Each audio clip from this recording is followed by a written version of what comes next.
Coming up in today's video, I'm going to tell you how I shot this image uses the album art for Outside Xbox and Outside Xtra's charity Christmas single. Now, just in case you're not familiar with Xbox and Xtra as they're known, they are both hugely popular gaming YouTube channels. Obviously, not quite as popular as my own channel, but I'm sure they'll get there in time. But those guys have an ongoing Dungeons and Dragons series, and the characters that each of them play have all become incredibly popular in their own right. But they're all also old friends of mine, so when they got in touch with me asking me to help out on their video shoot for the charity Christmas single, I thought it'd be a lot of fun to be involved. And I was right. We shot in this clearing in a lovely woods somewhere around Cambridgeshire, and after hauling cameras, lights, guitars, and even a full drum kit into the woods, we spent the day shooting, praying for no rain, and yes, crashing my drone into trees. Now, I'd originally intended to do the photo shoot with the guys and their instruments on location in the woods. I thought, what a perfect place to do it. It very much fits with the whole fantasy adventure theme.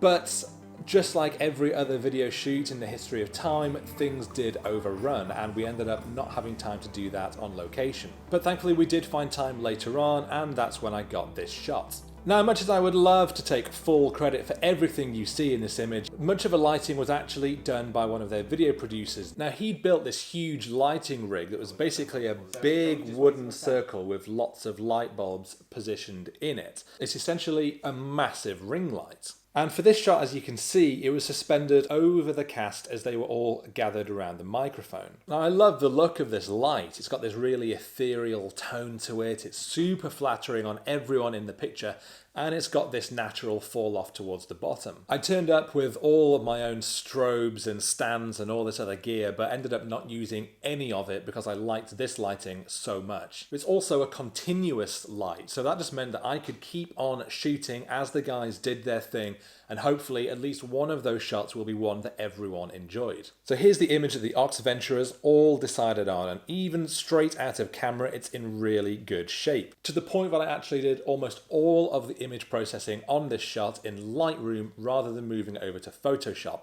and it's that processing I'm going to take you through right now. Okay, so here we are over in Lightroom, and as you can see, I have taken a lot of shots of these guys all together. In fact, we got 1,331 in total. There's loads of them as a group. I did a load of individual ones of all of them in character, and lots of ones of them all singing around the mic as well. But for this video, we are focusing on this one because this is the one that everyone shows as the main album art. So we're going to flick over to the develop module. As we can see up here in my settings, I said this is 1/320 of a second, f3.2, ISO 1600. And if we zoom in, f3.2 is quite a wide open aperture. Oops, there we go.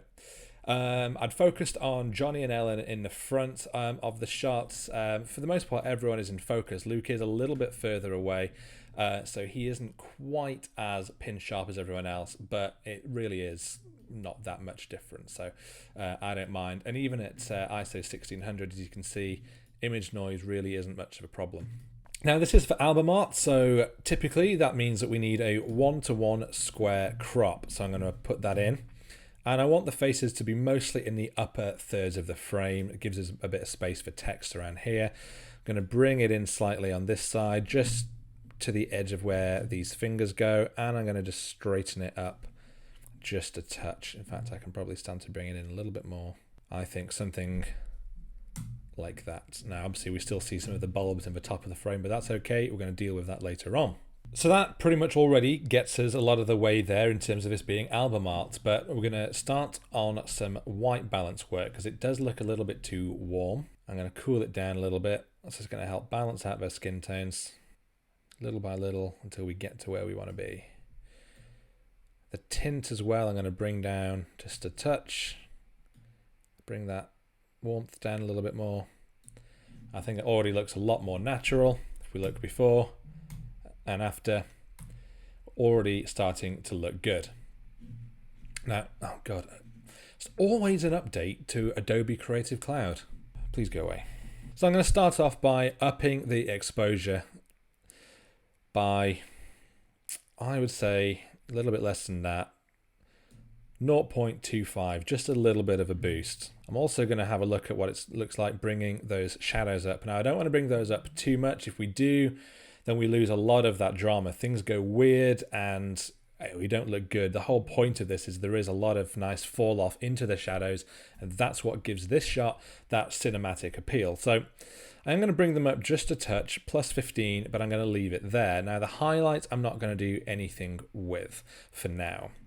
Nor am I going to do anything with vibrance and saturation. A lot of the edits that I did on this image is mostly using adjustment brushes, because what I don't want to do is just apply lots of global edits to the entire image, which is going to make everyone have the exact same effects applied to each face. Whereas we can see Luke in the background, he's closer to this light, he's looking upwards a bit, his face is much brighter than, say, Johnny's in the foreground, so we're going to need to treat those faces differently. I'm going to do that by using these adjustment brushes. I'm going to do a different one for everyone's face. So I'm going to start off with Jane here. She's got a decent even exposure, but she's on the outside of the frame, so a little bit less of that light is reaching her. So I am just going to grab a brush and start painting that in on her a little bit on her hands too, and just to highlight some more of the details on her costume.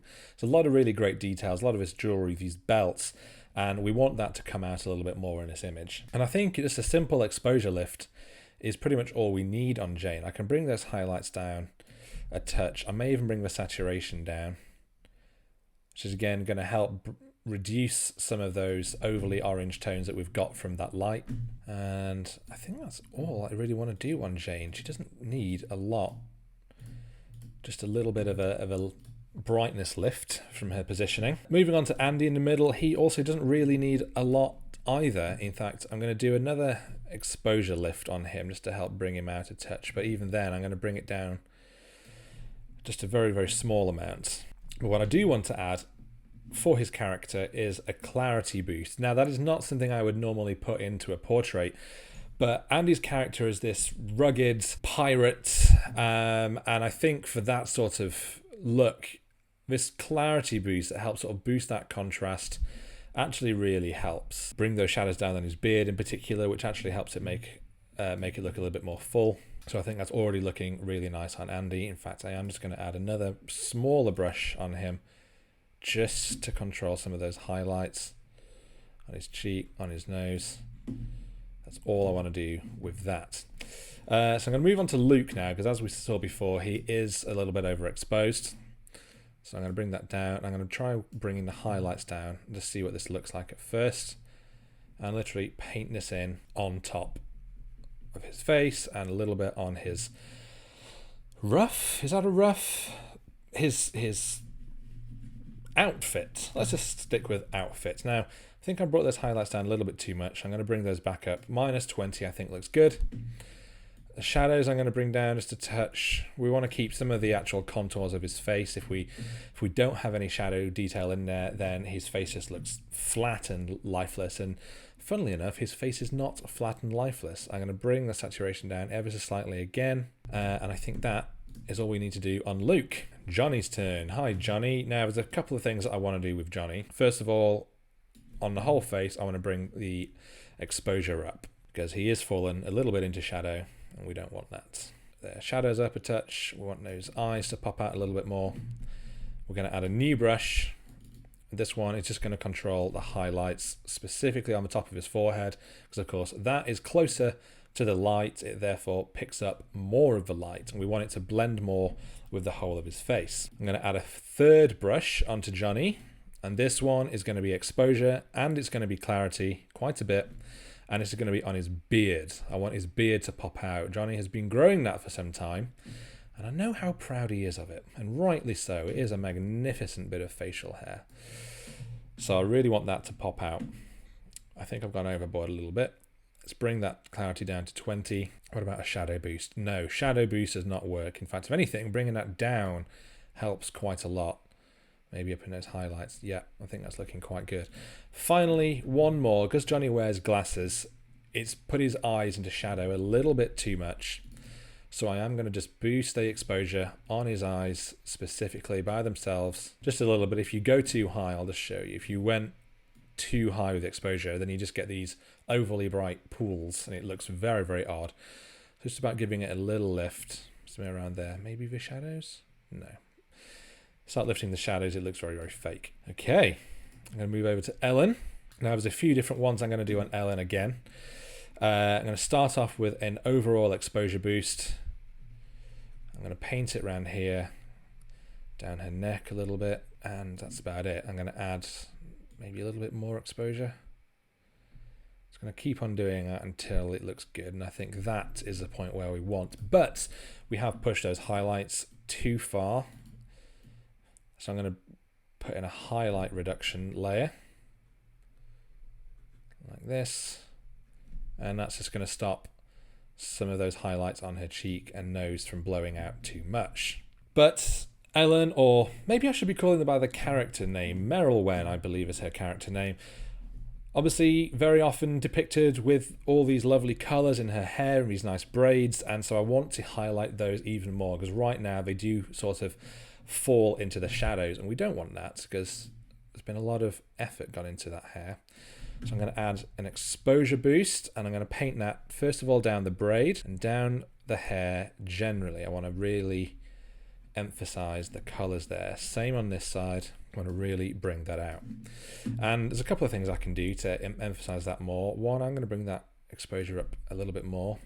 What about some clarity? A little bit less. Plus 15 just helps bring out some of the actual texture in the hair.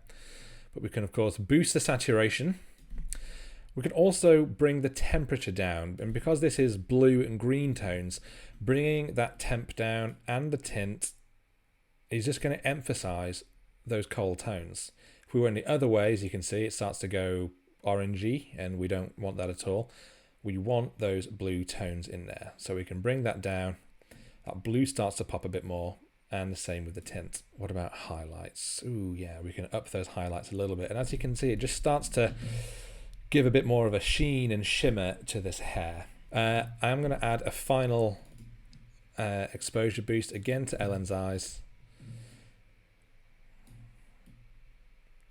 because the way the light is positioned above her, as you can see directly above, it's just creating a bit too much shadow under the eyes. We want to lift that up a little bit. Now, if I'd spent a bit more time in getting the shot in the first place, I would have put in a big reflector somewhere around here, and that would have bounced some of the light coming down back up into their faces, which would have helped fill in some of the shadows here and on Johnny as well. So something, you know, live and learn. I could have done a little bit more at the time, but I still think we've got a really good shot as it is. Now, that just leaves us with Mike smiling over here in the top left corner. Now again, I do want to start off, I want to bring up the exposure on Mike's face overall around this side, a little bit less on the top right, because as we can see, we've got a lot of highlights.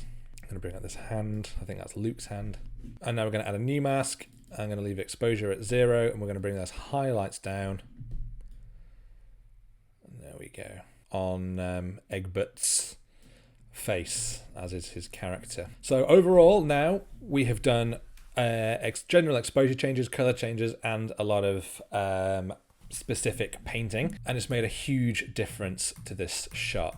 Already has brought it to life. Each person is well exposed, the highlights have been controlled, and yeah, we're looking really, really good. We're not done yet though, because there's a lot of extra details on the characters, on the costumes that I want to go in and bring out. And again, for the most part, I'm going to be using this adjustment brush. So I'm going to start on Jane over on this side, and as I showed before, we have got these costume details, but I do just want to bring those out a little bit more. I want to bring the exposure up, bring the clarity up, and we're just going to paint on over the top of some of her costume details. We just want those to pop out a bit more. I'm going to do it on this hair a little bit here, and also on the feathers of her costume. I want those details to come out. I'm going to add in another one, boost it quite high this time, and just bring up some of the leather detail on her what do you call these, braces, I believe. But overall, I think Jane looks really good. We can see her costume really well, and because of the adjustments before, the exposure on her face is looking good. Brings me on to Andy again. Now, as we saw before, I had added a little bit of clarity to his face, but I'm going to go in and I'm going to specifically add a bit more clarity, and only clarity, again to his beard, Just helps ruggedize it a little bit. And also to his hat, because he's got a really nice leather texture on the hat, and just by adding that clarity, it just helps give it that slightly more aged, weather-worn look, which I reckon his character Corazon would appreciate. Just going to add a little bit to that there, maybe to a bit of his epic chest hair that he's got going on. I'm going to do some specific work on Luke's hair, or Dobbs' hair. He's very proud of his hair, is Luke, and rightly so. So I want to make sure that it looks as good as we can make it. But because of its proximity to the light, it looks a little bit washed out. So we can boost that up a little bit. I'm going to up that contrast, which just helps bring it back to life a little bit. I'm also going to add another brush, and again, this one's going to be clarity only, because I really want to bring out that detail, that fur on his costume just there. Now back to Johnny in the middle. Now you've noticed he is holding a book. This is a prop, and this is where he writes, I believe, the actual campaigns for their D&D missions. So it's obviously a very important item. So we want to bring it up as much as we can. So I'm going to start with bringing up that exposure and really ramping up that clarity. And as soon as I do, you can really see all that detailing. It's leather bound, and it's got this embossed sort of Celtic design, which I really like, and that is just going to pop even more. But we've done the work already on Johnny's beard, we've done some work on his face, and I think he looks really, really nice. I love his expression, it's so nice. Johnny plays in the universe of their D&D campaigns everyone else in the world, and in fact literally everyone else in the world, and that is in fact the title of the song, and it's very much a trope that they discuss in their things. He is the is it the Dungeon Master? No. Or is it? Yeah, Dungeon Master. He DMs, I don't know, I don't know D&D all that well, I'm afraid. But these guys do, and they're very good at it. With Ellen now, I want to bring out again some of the details on her costume just by painting in this adjustment, lightening it up. Same goes for her hand down here, and these leather braces. There's this hand here. I don't actually know whose hand this is. Is that Ellen's hand? Yes, I think that is Ellen's hand. Some of the details on her skirt, just bringing up where the highlights already are, so I don't want to go overboard on this. And again, this leather here, a little bit more on some of the foliage in her hair and the foliage crown on the top.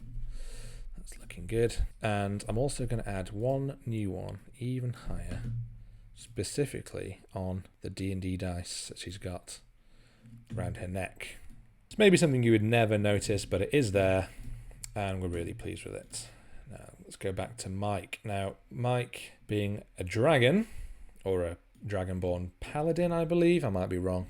I do watch their stuff, so I do feel quite familiar with their characters. I'm going to just refine some of those highlights because they are a little bright on some parts of them. I think that looks a bit better. He's already got this winning smile, these great teeth, very white already, and I don't just mean the ones on his hat. So like, there's no work that needs to be done on any of these guys. They're all basically camera ready before I even begin. Makes you sick, doesn't it?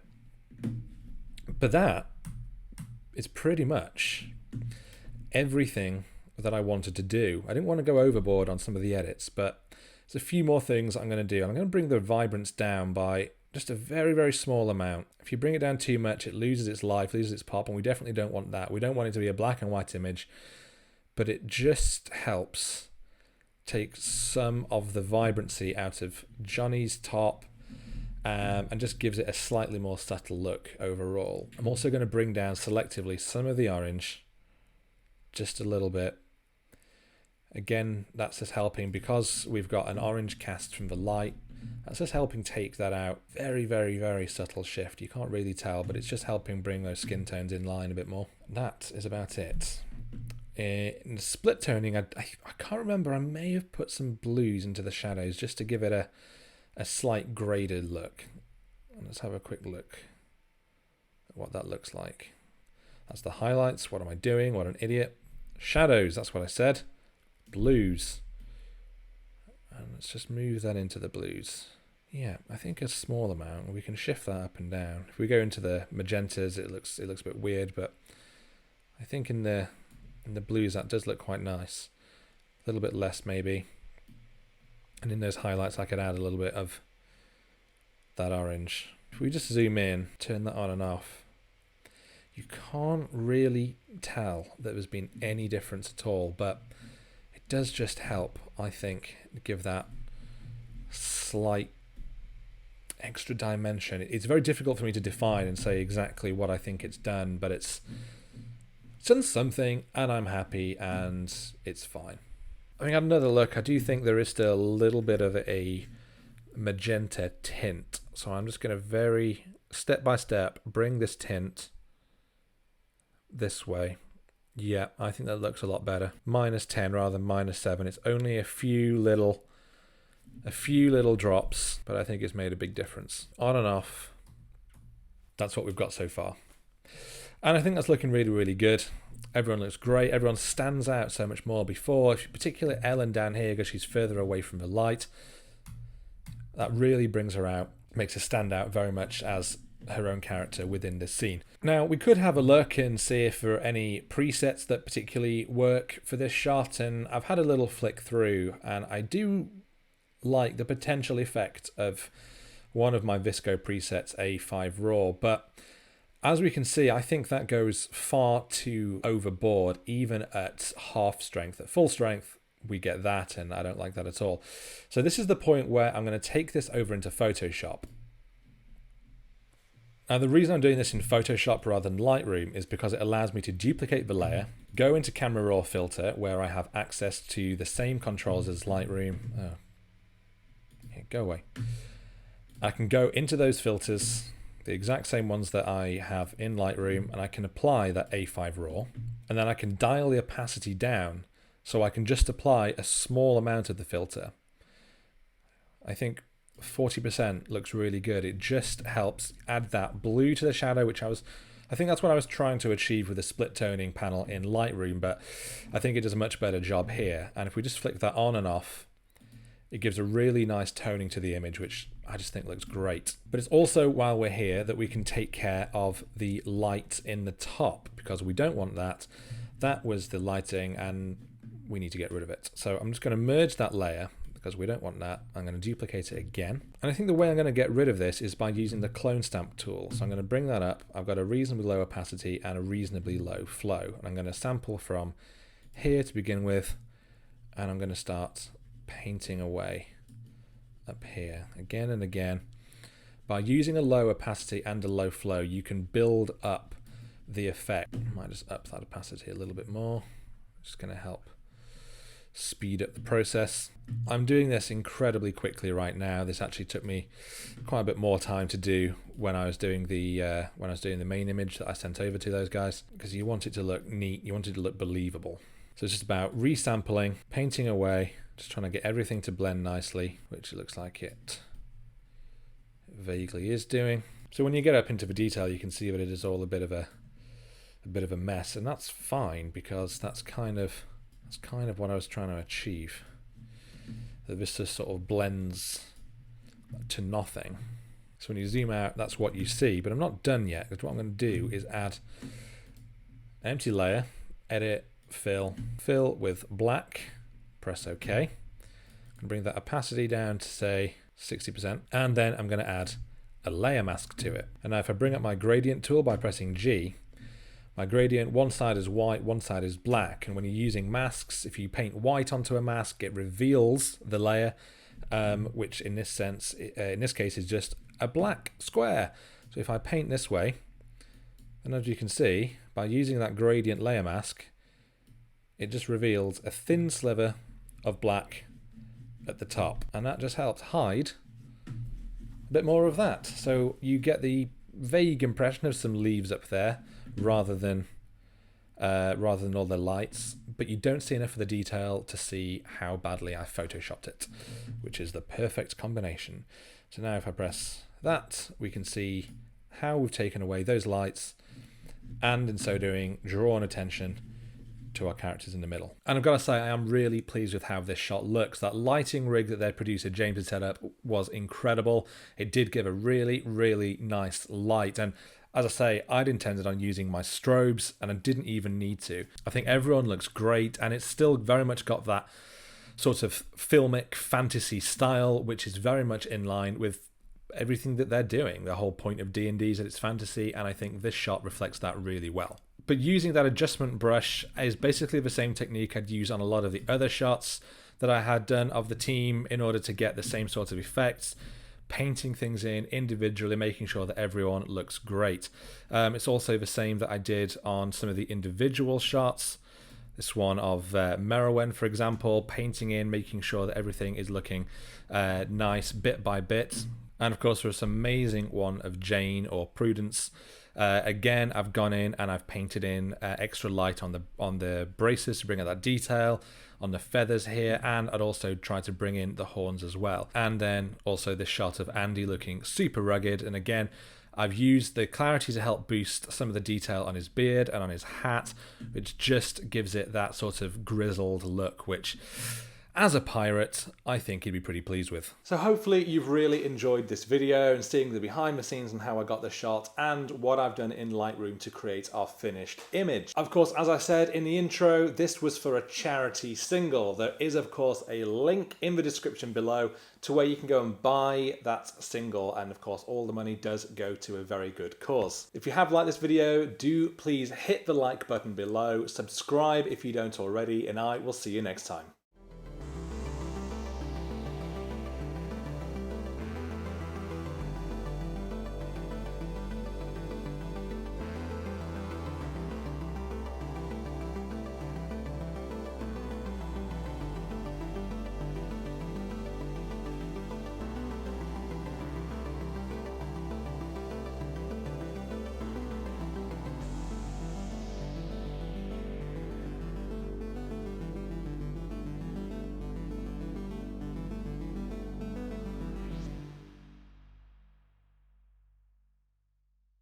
Thank you, Toulouse.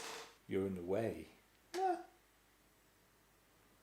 What you don't realise is it took me 20 minutes to get all the cat hair off this sweater before I started filming. Down we go.